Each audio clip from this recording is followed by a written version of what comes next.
Halo semua, perkenalkan nama saya Zaki Raffi Abdul Ghazi dengan NIM 250810101133. Di sini saya akan mempresentasikan tentang latar belakang pengaruh nilai tukar rupiah terhadap aktivitas impor.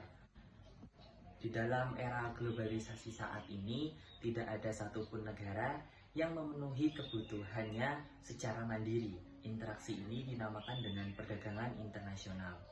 Di Indonesia sendiri, aktivitas impor memegang peran penting yang bukan hanya untuk memenuhi konsumsi masyarakat, melainkan untuk barang modal atau bahan baku di sektor industri. Perdagangan internasional sangat bergantung pada nilai tukar atau kurs rupiah terhadap mata uang asing. Mata uang utama perdagangan internasional ini yaitu US dollar atau dolar Amerika Serikat.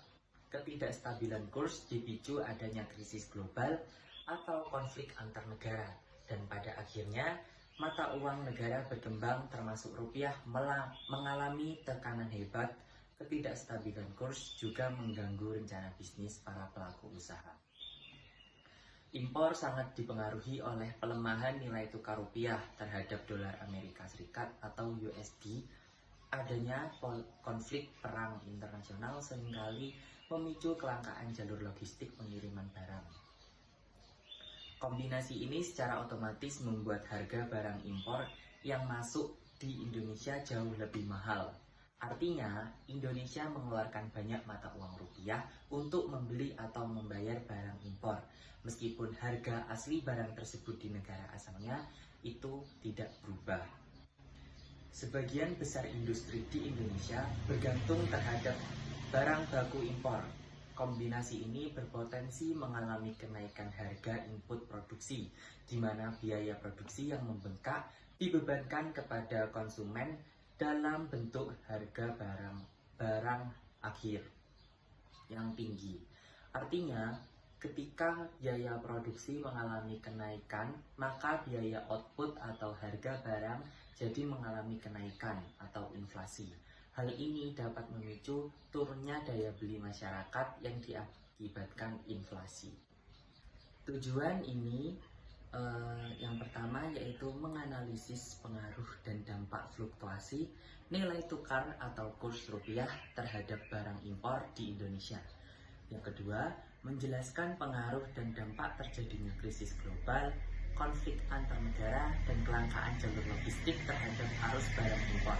Yang ketiga, mendeskripsikan pengaruh lemahnya nilai tukar atau kurs dan gangguan logistik terhadap pembengkakan biaya input produksi dan industri yang bergantung pada bahan baku impor. Selanjutnya akan dibacakan oleh teman saya. Terima kasih. Perkenalkan, nama saya Rezina Faparesi dengan NIM 250810101176. Impor adalah kegiatan memasukkan barang atau jasa dari luar negeri ke dalam wilayah suatu negara untuk memenuhi kebutuhan masyarakat maupun industri dalam negeri.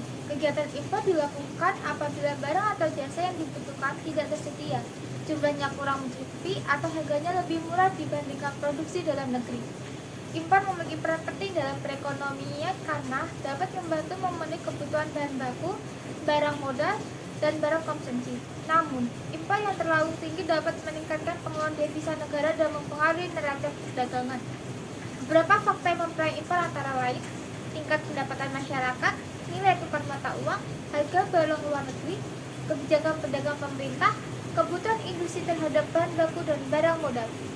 Hubungan antara kurs dan impor sangat erat. Ketika nilai tukar rupiah melemah terhadap mata uang asing, harga barang impor menjadi lebih mahal sehingga volume impor cenderung menurun. Sebaliknya, apabila rupiah menguat, biaya impor menjadi lebih murah dan dapat mendorong peningkatan impor. Impor merupakan salah satu komponen yang mempengaruhi kondisi makroekonomi suatu negara. Perubahan nilai tukar rupiah dapat mempengaruhi biaya pembelian barang dari luar negeri.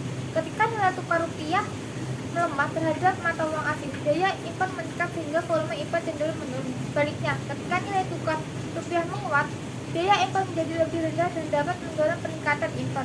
Dengan demikian, nilai tukar rupiah memiliki pengaruh terhadap kegiatan impor yang pada akhirnya berdampak pada kondisi makroekonomi Indonesia. Selanjutnya, Oke, perkenalkan, nama saya Hafsa Maulidia dengan NIM akhir 1059. Di sini saya akan menjelaskan menjelaskan tentang nilai tukar rupiah. Nilai tukar rupiah adalah kurs atau harga mata uang rupiah jika dibandingkan dengan mata uang negara lain seperti USD atau ringgit. Kurs ini memiliki peran penting dalam kegiatan ekonomi internasional karena digunakan dalam interaksi ekspor, impor, dan investasi maupun pembayaran antar negara.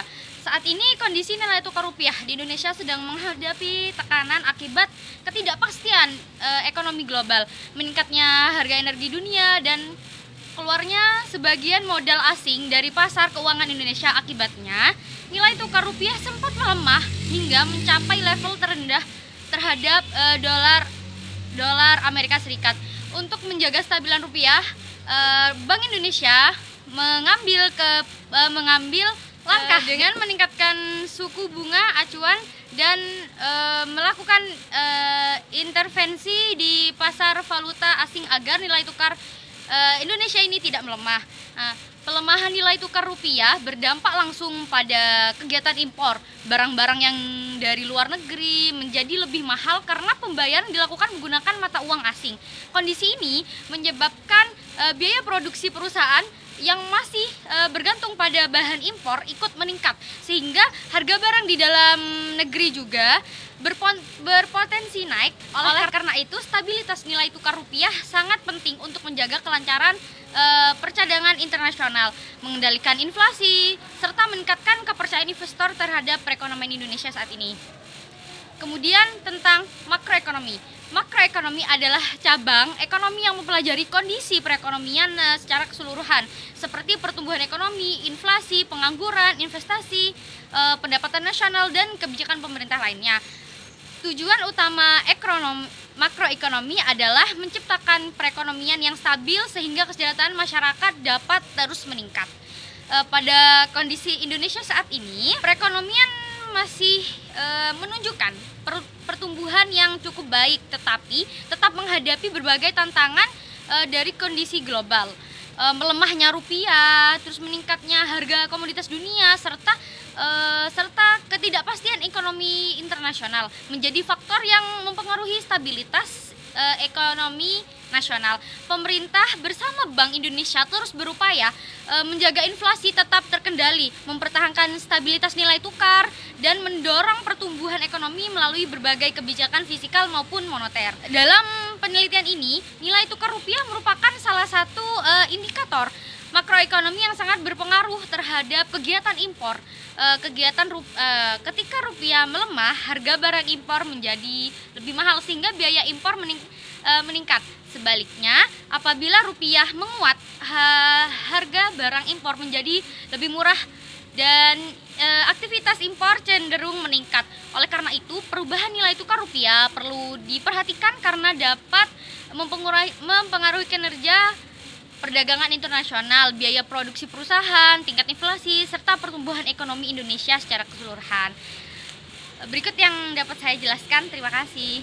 Saya Jessica Dwi Restiwati dengan NIM 250810111124 ingin membahas tentang bab 3 pembahasan.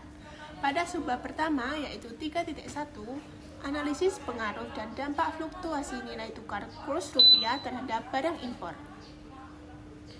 Fluktuasi nilai tukar rupiah sangat menentukan arah perdagangan internasional, khususnya dalam pengadaan barang dari luar negeri.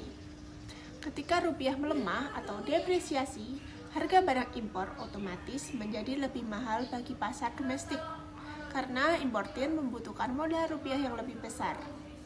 Sebaliknya, saat rupiah menguat, beban finansial importir akan berkurang karena harga barang luar negeri menjadi lebih murah. Secara teori, kenaikan harga akibat pelemahan kurs akan menurunkan permintaan barang impor. Namun, tantangan struktural Indonesia adalah mayoritas impor kita didominasi oleh barang modal dan bahan baku industri yang bersifat inelastis atau tidak memiliki produk substitusi lokal. Akibatnya, meskipun harga melonjak tajam, industri dalam negeri mau tidak mau harus tetap membelinya, yang kemudian memicu pembengkakan pengeluaran devisa dan memperburuk defisit neraca transaksi berjalan. Selain itu, volatilitas kurs yang tinggi menciptakan ketidakpastian bagi pelaku usaha dalam merencanakan bisnis jangka panjang. Jika dikaitkan dengan model ISLM, perekonomian terbuka, depresiasi memang membuat produk ekspor Indonesia justru lebih kompetitif. Tetapi efek negatifnya justru menekan daya beli domestik akibat lonjakan biaya impor tersebut. Yang kedua, 3.2, pengaruh krisis global konflik antar negara dan kelangkaan jalur logistik terhadap arus impor. Aktivitas impor nasional juga sangat rentan terhadap guncangan geopolitik dan krisis ekonomi global. Ketika krisis atau konflik bersenjata internasional meletus, sentimen pasar akan memicu pelarian modal besar-besaran atau capital flight dari negara berkembang ke negara maju. Hal ini menyebabkan kelangkaan likuiditas valuta asing di dalam negeri dan memaksa nilai tukar rupiah melemah tajam.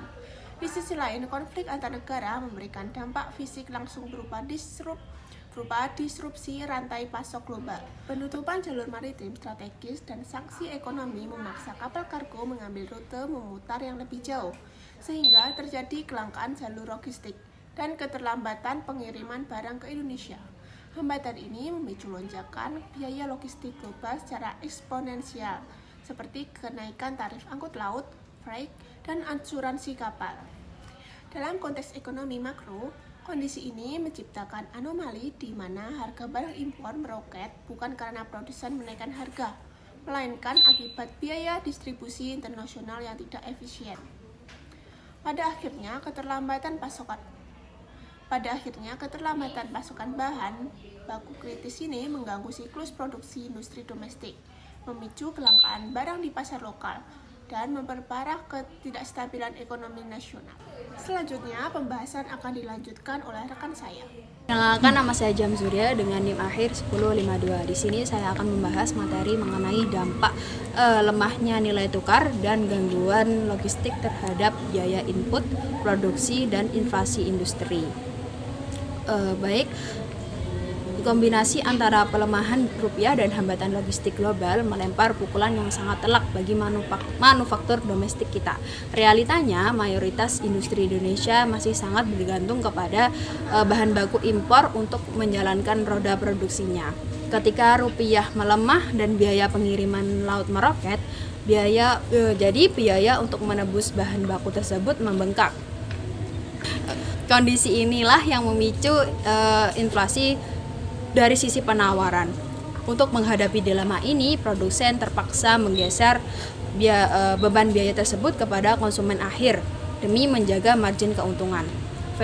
Fenomena transmisi harga ini dikenal sebagai mekanisme exchange rate pass-through, yaitu semakin tinggi ketergantungan suatu industri terhadap konten impor, semakin cepat dan besar pula lonjakan harga produk jadi di pasar domestik.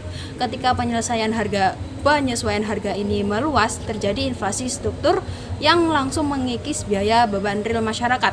Konsumen terpaksa menekan volume konsumsi rumah tangga, mengingat konsumsi masyarakat adalah pilar utama perekonomian kita. Kelesuan ini pada akhirnya akan memperlambat laju pertumbuhan ekonomi makro secara keseluruhan. Secara teori, depresiasi mata uang diharapkan mampu mendorong ekspor neto, namun secara struktur manufaktur kita bersifat inelastis terhadap impor. Pelemahan rupiah tersebut justru memicu lonjakan harga input dan inflasi. Akibatnya terjadi penurunan drastis pada konsumsi rumah tangga dan inflasi perusahaan akibat ketidakpastian ekonomi. Sekian materi dari saya, bisa lanjut ke materi selanjutnya. Terima kasih. Selanjutnya, saya Nadine Ayu Nurhaliza dengan NIM 250810101023 akan membahas bab 4 kesimpulan. Subbab 4.1 kesimpulan. Kesimpulan yang pertama, fluktuasi nilai tukar rupiah berpengaruh signifikan terhadap aktivitas impor. Depresiasi nilai rupiah menaikkan harga barang impor dalam denominasi domestik sehingga menekan volume impor. Meskipun pengeluaran devisa nominal justru membengkak apabila komoditas yang diimpor bersifat inelastis. Yang kedua, guncangan eksternal berupa krisis global, konflik antar negara, dan kelangkaan jalur logistik memperburuk arus impor nasional. Hambatan distribusi dan lonjakan tarif angkut menambah komponen biaya impor di luar harga komoditas itu sendiri, sehingga efisiensi perdagangan luar negeri semakin tertekan.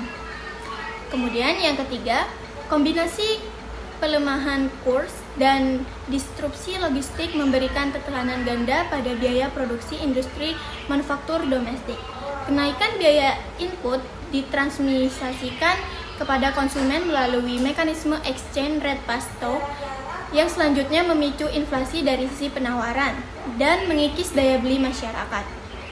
Yang terakhir, keempat, dalam kerangka model ISLM, perekonomian terbuka, dampak kontraktif berupa penurunan konsumsi dan investasi terbukti melampaui efek positif ekspor neto. Secara agregat, kurva IS bergeser ke kiri sehingga titik keseimbangan baru berada pada output nasional yang lebih rendah. Dengan demikian, bagi negara dengan ketergantungan impor tinggi seperti Indonesia, depresiasi rupiah bersifat kontraktif terhadap PDB real nasional, bukan ekspansif. Kemudian pada subbab 4.2 yaitu saran. Yang pertama, pemerintah dan Bank Indonesia perlu memperkuat strategi stabilisasi nilai tukar rupiah tidak hanya melalui intervensi pasar jangka pendek, tetapi juga melalui kebijakan jangka menengah hingga panjang yang komprehensif, termasuk penguatan cadangan devisa dan optimalisasi kebijakan devisa hasil ekspor DHE. Kemudian yang kedua, diperlukan kebijakan strategis untuk mendorong substitusi impor bahan baku secara bertahap, terutama untuk industri-industri strategis seperti farmasi, tekstil, makanan minuman, dan petrokimia, guna mengurangi ketergantungan struktural terhadap impor dan resiko kurs. Kemudian yang ketiga, pemerintah perlu memperkuat diversifikasi sumber impor dan jalur logistik untuk mengurangi konsentrasi resiko pada satu kawasan atau jalur pengiriman tertentu, terutama mengingat tingginya ketergantungan impor energi Indonesia terhadap kawasan Timur Tengah. Kemudian yang keempat, diperlukan penguatan ekosistem industri hulu domestik melalui investasi dalam penelitian dan pengembangan. Insentif fiskal bagi industri yang berhasil melakukan substitusi bahan baku impor dengan bahan baku lokal serta pembangunan infrastruktur logistik yang lebih efisien dan andal. Terima kasih. Sekian presentasi dari kelompok kami, kurang lebihnya mohon maaf. Wassalamualaikum warahmatullahi wabarakatuh.